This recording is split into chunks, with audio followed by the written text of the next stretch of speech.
Real Madrid were held to a 0-0 draw at Real Betis on Sunday to fall 9 points behind leaders Barcelona at the top of the LaLiga table. Goalkeeper Thibaut Courtois tipped an early shot from Real Betis forward Jose Perez over the bar before striker Karim Benzema had a goal for Real Madrid disallowed when his free kick touched Antonio Rudiger's arm on its way into the back of the net. Claudio Bravo made a save on Benzema after half-time, and Courtois denied Borja Iglesias with a point-blank stop at the other end, before Real Madrid forward Rodrygo missed perhaps the game's best chance, skying Federico Valverde's cross off target. Is the La Liga title race over as Real Madrid keep losing ground? Real Madrid will keep fighting until the end of the season. The club's high standards demand nothing less, but this draw saw Barcelona's lead at the top of La Liga extended to 9 points, and it's hard to envisage a scenario in which Barca's efficient, if unspectacular, team under manager Xavi squanders that advantage. Real Madrid's performance here was not poor.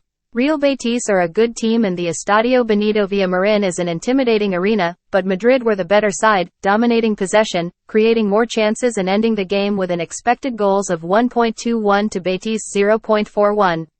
They were frustrated by some poor finishing, and a solid display by veteran Claudio Bravo in the Betis goal.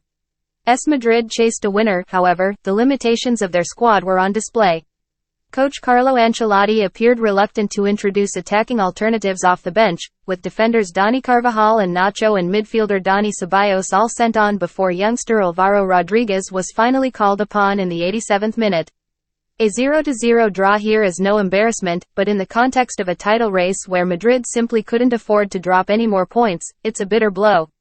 Rodrygo almost made up for Madrid's below-par attack. This was another game that fed the doubts around Karim Benzema's ability to return to the out-of-this-world performance levels that earned him the Ballon d'Or last year. Yes, he was a little unlucky that his free kick brushed Rudiger's arm on its way into the net, but otherwise, this was a disappointingly quiet night for the 35-year-old. The best of Madrid's attack was Rodrygo, enjoying the rare opportunity to play in his favored role, inside, behind a center forward, with freedom to roam, and with Valverde covering the right side. It's a role that gets the best out of his intelligent movement, close control and ability to take players on. He was only let down by a bad second-half miss. Vinicius Jr. looked dangerous at times, but distracted at others, getting caught up in disputes with Betis players and the referee, while late substitute Alvaro barely had any time to make an impact. Madrid's failure to score here added to the case for a top-level addition to their attack this summer. Betis impress without best players, poised for Champions League. Manuel Pellegrini's Betis are a proper team, and at the start of a big week for the club, they face Manchester United at Old Trafford in the Europa League on Thursday. They showed here why they're serious contenders to finish in the La Liga top 4. With arguably their most talented players, creative midfielders Nabil Fekir and Sergio Canales, both absent, they still managed to push Madrid to their limits, and could have come away with all 3 points were it not for some trademark saves from goalkeeper Thibaut Courtois. Betis are now 5th, 3 points behind Real Sociedad, but with the Basque side showing signs of tiring, Betis have the squad to go all the way, even with the twin demands, for now, of La Liga and European football. A top 4 finish to secure a Champions League spot is in full view.